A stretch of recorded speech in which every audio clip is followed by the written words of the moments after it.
We're really excited about hosting this deliberative dialogue here in Vancouver and having people participate from Kamloops, Prince George, and Comox Courtenay. And it's really being able to allow communities to have a variety of different tools through which they can engage the public. So welcome everybody to our deliberative dialogue. I'm really pleased to see all you here tonight. I'm so glad that you're interested to come together and talk about our issue on the table, which tonight is climate change. Deliberative dialogue, which is the process we're going to use tonight, is really a process that's been developed to help people come together to really think through social issues, particularly complex social issues that we're wrestling with, that we are concerned about, that we want a space where we can actually work the ideas through and talk about it and see what kind of common ground we might have in terms of how we could move forward on a social issue like climate change. In debate, we're focused in on trying to prove the other side wrong. You know, like in a debating club, even if you don't take the position you actually like, the point is to win that debate and to prove the other side wrong. Whereas in dialogue, what we're trying to do is to find common understanding. Because debate's got that focus on proving the other side wrong and the objective of winning, when we're listening to each other, we're actually listening to find flaws in the other person's argument. We speak for ourselves. We're not here as representatives of others' interests. We want to understand and learn from one another. That's our focus. So you can't win a dialogue. Status and stereotypes are left at the door. Everybody's ideas are of equal value. We're open and listen to others, especially when you disagree, and suspend judgment. And deciding is less about finding the correct technical solution than it is more about what's our values, what's the assets and the interests that are most important to us as we think about our way forward in terms of climate change and what we would like to do about it. And you've already probably had a chance to see that there's 3 different approaches in here.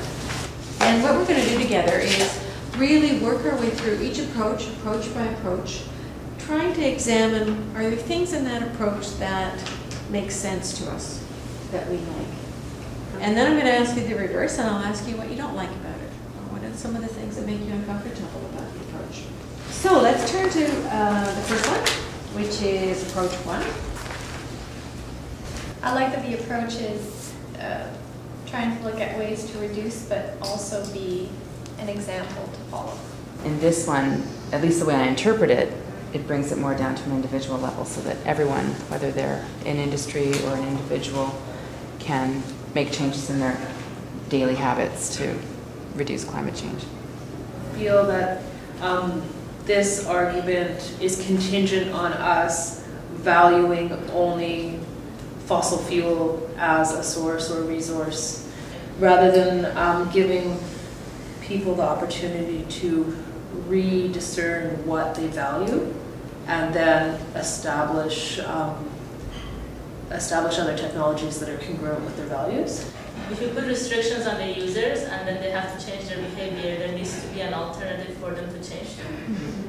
Especially with transportation, there's so much central planning and provincial government, federal governments that need to invest money into alternative.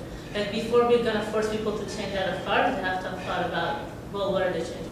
So what I'm hearing too is from you is there's an individual consumer response, but there's also has to be a societal response and a planned response. Let's look at number 2. And this one's quite different. So this one is talking about Canada really taking a role on the international stage. Developing countries are saying to the West, you are the guys who need to figure this out first.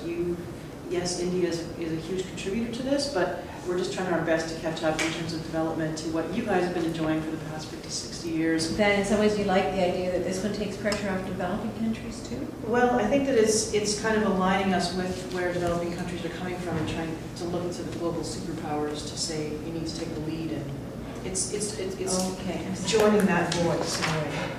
As Canada is doing its part, I could see that will then naturally lend itself to the role that Canada takes diplomatically on the international stage on these issues. And I think our place and our responsibility for cleaning things up has to come first. When we're in public spaces and we're arguing about our solutions to a social issue, we often are arguing about the solutions because we actually have very different understandings of what the real problem is. Deliberative dialogue tries to kind of peel back the layers of the onion to find out really how people see the problem, and then on the basis of how they see the problem and the values that they bring to that question, try to build up based on common ground to a new kind of solution. So what we're looking for is common ground that if we were actually going to start to take some actions around climate change as a country or as a community or even as individuals would give us a foundation for doing some of that. One of the things that I think I heard coming up throughout actually the process tonight was the role of individual responsibility. A sense that that's a value that's important to us, that we're all responsible as individuals and that each of us has a role to play in doing something with climate change. It's not something that someone else is going to do. We all need to be taking some responsibility around it. All of these approaches really seem to focus so heavily on the money side of things, like our economic approach, how we're buying, how we're selling, how it's going to work, which is important. But none of them seem to speak to that education side of it, or what you would say is the social side. Whomever is driving economics is also evaluating how the economic system is being applied. I think that's a flaw. Part of that shift is to move away from having such a strong value, at least, or priority value on economy as a measure of success. Economy and consumption. We're looking at a bigger shift for ourselves as when we speak of ourselves as Canadians, as a whole country. It has to happen on a bigger scale than what's happening. Or we have to figure out how to continue the momentum that is there. I feel with processes like this that it's an ongoing learning experience. I see a new way of approaching topics that can be very dialectic in the sense that they can generate conflict. And what I've learned tonight is a new way of approaching that and looking at people, getting people to look at their perspectives in a more communal approach. Primarily, I learned how to dialogue without having to be imposing on each other. I think we all shared our opinions. I found it very useful, and I'm already thinking of ways to apply it in our community. We have a very diverse community in Kamloops, and it continues to grow with the opening of doors and new opportunities with immigration.